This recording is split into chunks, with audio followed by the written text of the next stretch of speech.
pessoal, tudo bem? Hoje a nossa receita é super simples, super fácil. É uma coxinha de brigadeiro com morango, muito fácil de fazer e fica maravilhosa. Vale muito a pena fazer, então vem conferir com a gente. Você vai precisar de 4 colheres de sopa de chocolate em pó, uma lata de leite condensado, 10 morangos granulado e uma colher de sopa de manteiga. Em uma panela, adicione o leite condensado, o chocolate em pó e a colher de sopa de manteiga. Mexa bem até que comece a cozinhar e a soltar do fundo da panela. Quando estiver nesse ponto, retire da panela e deixe esfriar. Agora é só enrolar.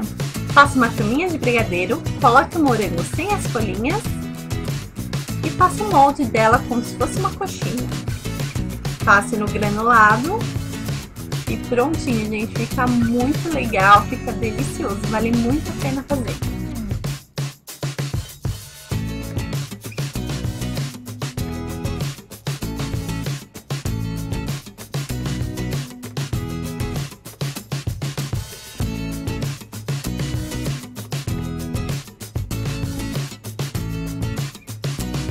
E se você gostou desse vídeo, dê um like, se inscreva no nosso canal, nos acompanhe nas redes sociais, isso é sempre muito importante para nós.